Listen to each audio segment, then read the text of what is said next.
I've discovered that some people want history to repeat itself, which is pretty dark. That's quite a statement. Who do you think that is? I'm not going to share it at this point. You know, I know all the names of the people that were involved in this process. Windsor Castle is in shock as King Charles has exiled Queen Camilla. This is not a rumor, as what unfolded inside Westminster Hall in July 2025 was more like a Shakespearean tragedy played out in front of the royalty and media. Under Queen Elizabeth II's portrait, the lead prosecutor, Lady Eloise Marrow, read the charges against Queen Camilla. Prince Harry, present in his California house, was devastated. He always believed that the royal family murdered his mother. He tried to tell the truth through his Netflix series and interviews, but everyone mocked him. However, on July 24, 2025, the truth came out that the royal family really killed Princess Diana. And the mastermind behind all of this was Queen Camilla. Or, this is what everyone thinks. In the Westminster Hall, the woman once crowned Queen Consort stood accused of betraying not only Diana, but the crown itself. Leaked letters, shadowy intelligence tapes, and a paper trail of money transfers painted Camilla as the hidden hand behind decades of deception. For 4 days, her family watched as prosecutors laid bare the evidence, and William took the stand with his mother's words still burning through time.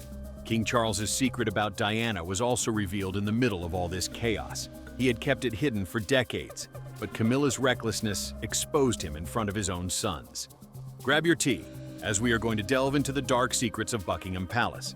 After Harry left Buckingham Palace and accused the royal family of killing his mother, Prince William became doubtful. After all, Princess Diana was his mother, and he was her golden child. So, in March 2025, Prince William quietly authorized a mission that would shake the monarchy to its foundations. Its codename was Operation Orchid. It was a private investigation into the most haunting question of William's life. What really happened to his mother between August 28th and August 31st, 1997 in Paris? For months, a small team of trusted operatives gathered scraps of evidence that had been buried for years under national security seals. And then, the fractures began to show. Operation Orchid's first findings were disturbing. Diana's security detail in Paris had been shuffled at the last moment. Orders were rerouted, the usual handlers were replaced, and the trail led back to a familiar address, Clarence House. Here, records showed last-minute phone calls, whispered directives, and sudden adjustments to Diana's movements. To outsiders, they were meaningless security changes, but to investigators, they were specific arrangements. But this was nothing in front of the next revelation. By May 2025, the inquiry reached its most explosive turning point, when a French investigator stepped forward with a testimony that ripped open the case. He revealed that the official records of Diana's crash weren't incomplete by accident. They had been cut on purpose, at Britain's direct request. Even more unsettling, his evidence showed that Diana's motorcade in Paris had been delayed by nearly 12 hours. This pushed her into a window of vulnerability that should never have existed. The secret palace communications at last proved that Diana was indeed murdered by a member of the royal family. The surveillance files containing logs of direct palace communications were stamped with a strange label, Legacy 1SI. For the tribunal, those two words weren't just office codes. They were a chilling sign of secret coordination, hinting at intelligence control. It felt as if Diana's last hours had been watched in real time, her every move tracked on purpose. What people once called a conspiracy now stood as evidence in court. Evidence that Diana's death may not have been a random tragedy, but a carefully planned operation. What came next after this proved that Camilla was the royal who killed Diana. An MI6 whistleblower surfaced with a cache of encrypted files. It contained a chilling audio clip, time-stamped August 29, 1997. The voice on the tape, later confirmed by forensic analysis, was Camilla's. She had uttered a single, devastating line. "Are you sure the escort can wait?" That seemingly casual question aligned with the very delay that left Diana vulnerable on Parisian streets. For investigators, it was the first hard link placing Camilla's voice, and by extension, her influence, inside the timeline of Diana's final hours. Operation Orchid's final report then delivered what Prince William called the monarchy's greatest shame. It showed that Diana's security team, once made up of 4 trained officers, was suddenly cut down to just one right before her car entered the Alma Tunnel. This left her without real protection, exposed at the exact moment disaster struck. Standing before the tribunal, William's words cut through decades of silence. This was betrayal, not incompetence.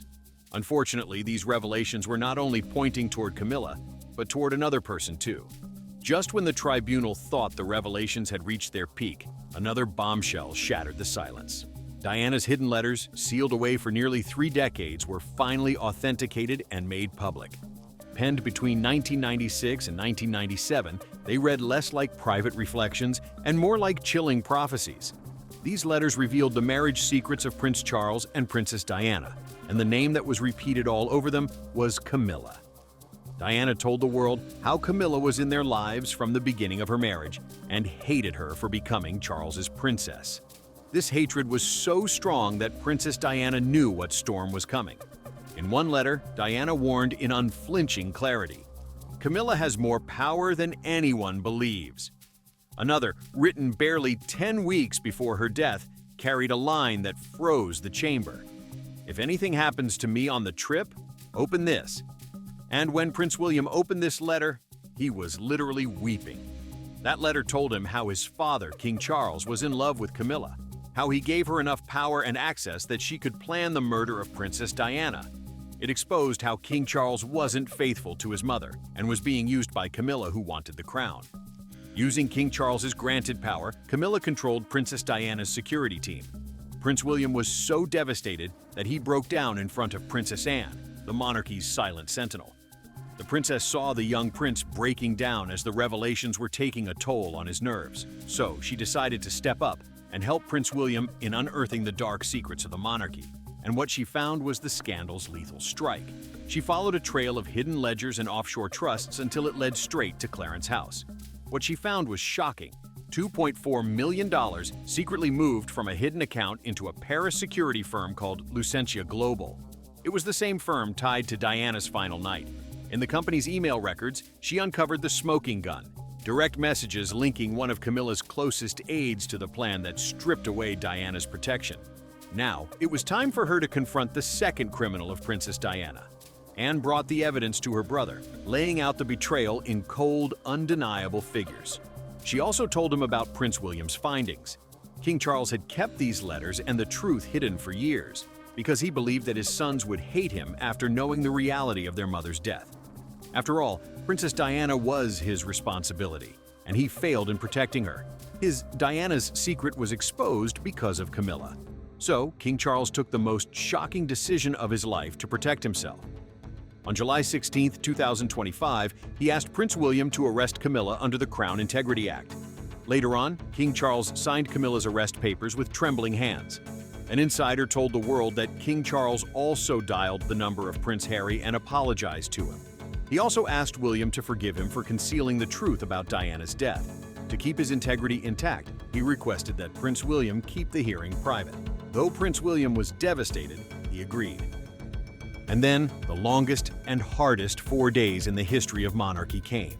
Hearing started, and the whole media held their breath. When the tribunal opened its doors, all eyes turned to Camilla.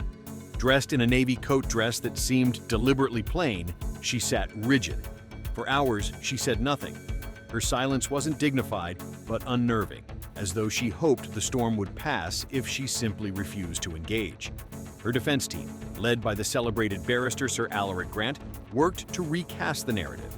He started it by saying, "This is mismanagement, not malice," and further added, "We are looking at a tragedy of bureaucracy, not conspiracy."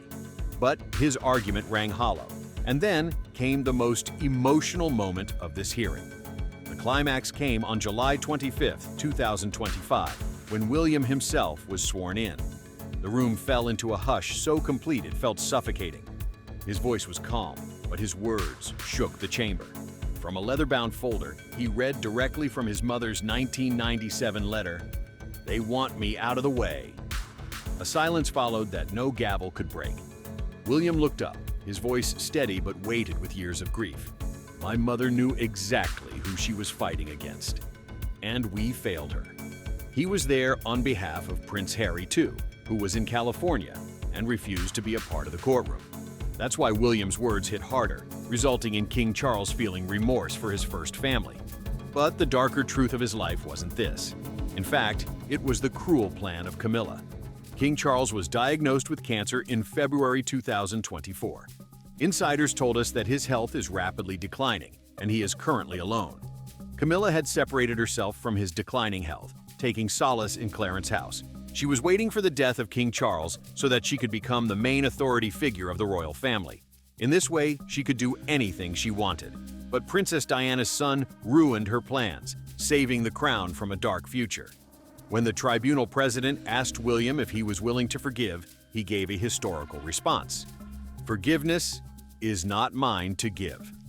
Justices after this, on July 28, 2025, the judge gave the decision that every media source is talking about. Camilla was stripped of all ceremonial royal roles, cutting her off from state functions and public duties. Though her title of queen consort technically remained, it became an empty shell. She was also permanently excluded from inheritance of royal assets, ensuring she would never lay claim to the Windsor fortune, the crown jewels, or any estates tied to the monarchy. Finally, the tribunal sentenced her to indefinite exile under confinement at a private estate on the Isle of Skye. There, surrounded by guards yet hidden from the public eye, she would live out her days in isolation as a queen in name only, but a prisoner in reality. The royal family has officially announced this decision and asked the public to respect their privacy and dignity. After all, it is the first time any senior monarch has been declared criminal.